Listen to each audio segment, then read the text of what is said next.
Hello and welcome to Thursday's Zoom. We're going to be doing a small lecture on Chapter 10, Modifiers.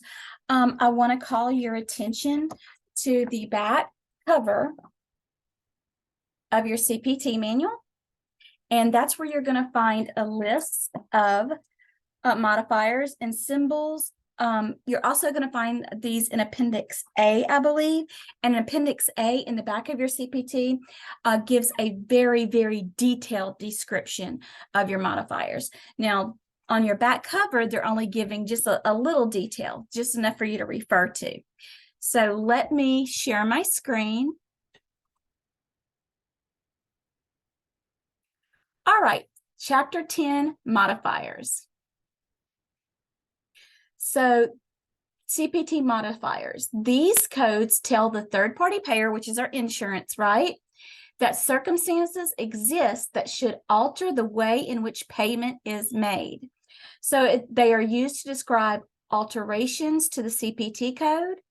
You can find a full list in the CPT on the front cover and in the appendix. We just talked about that.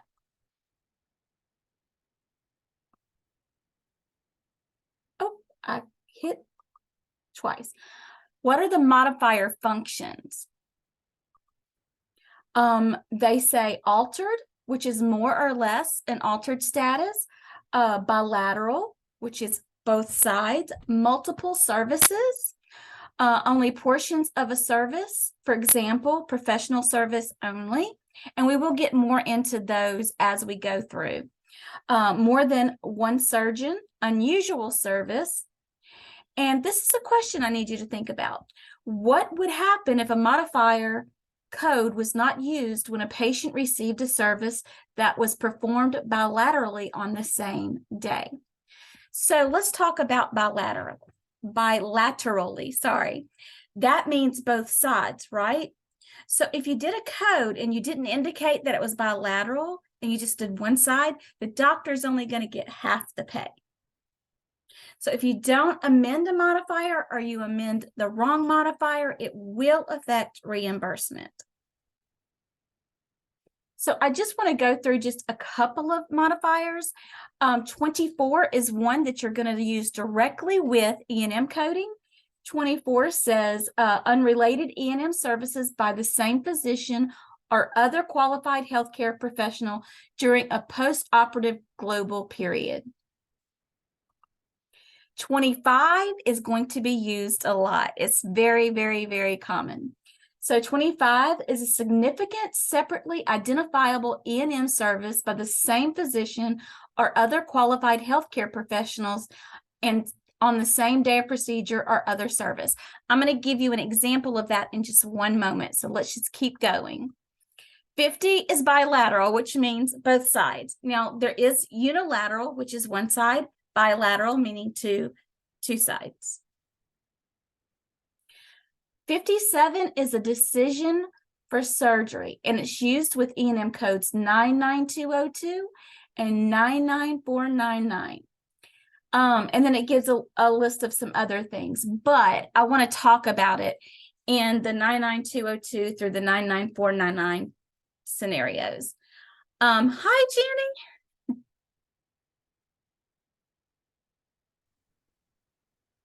Hi, Jenny. Hi. I will go ahead. I've already pushed record, but I'm going to go back through because it's not a very long lecture, okay? Okay. Have you started Chapter 10 with the modifiers yet? I'm reading some of it and doing some of the labs on it. Okay. Well, do you remember that CPT codes? You know, we have our cover, and then on the back of the front cover, we have a list of modifiers and the symbols, and it just gives a small description of each. But then in Appendix A in your CPT manual, you're going to see that's modifiers also, and it's very detailed in description. Okay. Yeah, I know the front cover, but I didn't realize that they had a more descriptive yeah, like about the modifiers in Appendix A, so that's good. yeah. So what are CPT modifiers? These codes tell the third-party payer that circumstances exist that should alter the way in which payment is made. And we're going to get into a little bit more detail that's going to help that. They're used to describe alterations to a CPT code. And we just talked about there's a full list on the back of the front cover of your CPT and in Appendix A of your CPT manual. I did the same thing a while ago. The function of a modifier is to let the doctors or the third party know that a procedure was altered with more or less. If it's bilateral, which means two sides, multiple, only a portion of the service was provided, more than one surgeon, unusual services. And those are just a small amount. I didn't feel like we needed to read the whole thing because my goodness, there's a lot of them. So what would happen if a modifier code was not used when a patient received a service that was performed bilaterally on the same day? So for example, someone goes into surgery and they're going to have carpal tunnel on both wrists. Well, that's not really well, we're just going to go with it because sometimes you can do left and right, but let's say that you're going to use bilateral. So if you don't use the modifier for bilateral, then they're only going to pay for one side, which means that cuts the reimbursement in half. So we talked about modifier 24. These are the modifiers that I'm going through today are mostly used with evaluation and management codes. 24 is an unrelated E&M service by the same physician or other qualified healthcare professional during a postoperative global period. 25 is the most common E&M modifier used. Is significant separately identifiable E&M service by the same physician or other qualified healthcare professional and same day of procedure or other service. I'm going to show you an example of that in just a minute. Okay. Bilateral means both sides. 57 is a decision for surgery and can be used with E&M code 99202 through 99499. Now, I just want to talk about this a little bit in this code range. So say that I brought my mom to her doctor and she has severe pneumonia. Come on, pneumonia, right? So the doctor says to meet him at the hospital. He wants her to be admitted, and then he's going to do some sort of a surgery. So you would not only code for that doctor visit, but you would need to put a 57 because they made a decision for surgery. So anytime, whether it's in the ER, whether it's in a hospital or what have you, if the doctor is seeing a patient and he was like, okay, we need to have a surgery, let's draw up that paperwork, let's get that started. It's going to be in the medical record. And so you need to use the 57 for a decision for surgery. All right, so I am actually going to get out of this because we're looking at the CMS 1500 form, but I decided to do it this way. Can you see this pretty well? Yeah. Okay, so this is just a Swift form. I just went online and said, CMS 1500 form. So we've talked about, the name and the sex and where to put the insurance in. But I want to start at box 29, where it says the diagnosis. So you're going to put your diagnosis codes in here. And I just gave a example of a few. And then if it's a prior authorization, that's where that goes. And I put a number there. I want everyone to remember that prior authorizations, you do not come up with those at the office. You call the insurance and the insurance gives you an authorization number. And you will give them what the doctor is planning to do in the surgery, and they will tell you whether it's authorized to be done or not. Excuse me. So Okay. prior authorizations are not just for medicine, it's for surgery as well. I'm sorry, what? So prior authorization is not just for like medicine, it's because No. I've had to do prior authorizations for medicine, so I know that, but you got to do that too for surgeries and things like that. Yes.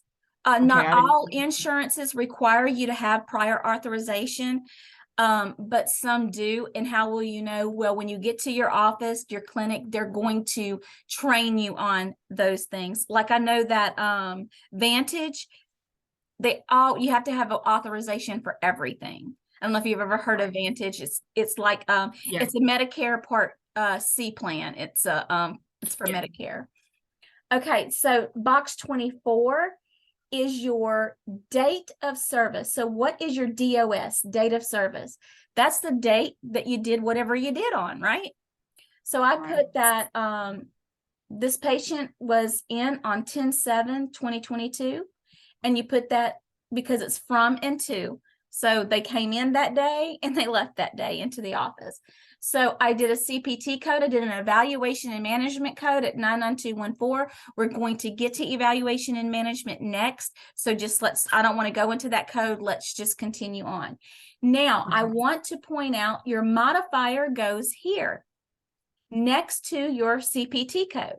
So I have a 25 next to my they came in to see the doctor code because they're having an EKG done too. That 25 says, hello, insurance. Don't just pay me because I came into the office, the patient came into the office, but I also want to get paid because I did an EKG. Now, if we took the 25 off of there, the insurance, the third-party payer, is not going to pay attention to the second code. Okay. Okay. And I never did an E. And then F is the charges. But I wanted to kind of give y'all an example of how it will look when you see it on a CMS 1500 form. Any questions about this, Jenny? Just so the CPT codes, will they always have a modifier behind them or no? No, not always. And as we get into our CPT coding, we're going to learn where to use the modifiers and where not to use the modifiers. Okay. So this is just an example of how it would look, when you're billing it out. Yeah. So you're good with this? Yeah. Okay. So I'm I want to call your attention to B first. This B says place of service. Now I should be putting a place of service here. Where do you find your place of service? So open your CPT manual. Right across from your modifiers on your back cover, you're going to see, and it doesn't have a page number, it says place of service codes for professional claims. Do you see that? No, is it by the modifiers on the front? Yes. It's like the first page. Yeah, I see it. So this B on the CMS 1500 form, this is where you're going to get that B. Okay. So if you work for a pharmacy, if it's is O1, telehealth is O2, school nurse is O3, homeless shelter O4. I'm not going to read all of them, but where did we go to see this patient that we have here? He was in the office, right? That's what we're talking. We did an E&M code. I'm trying to share my screen again. So what place of service code needs to be put here? 11. So 11 and 11. So that's where the place of service codes come from. Now let's look. 11 was the office. 12 is home.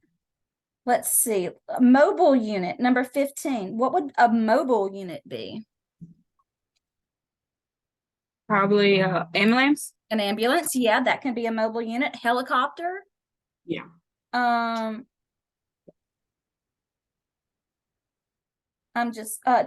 is urgent care. 21 is inpatient hospital. 25 is a birthing center. We had birthing centers when I lived in Arkansas. That's where you give birth naturally with midwives. So I don't want to go through all of them. There's 2 pages of them. there's a psychiatric hospital, federal qualified healthcare. I would assume that was like the VA number 50 on, that's 50 place of service. But anyway, it's just interesting to look at these things Yeah. and know where they actually go on the CMS 1500 form, right? That's how it all ties in. And I was really excited today when I found this refillable one, so I could actually show you guys where things actually go.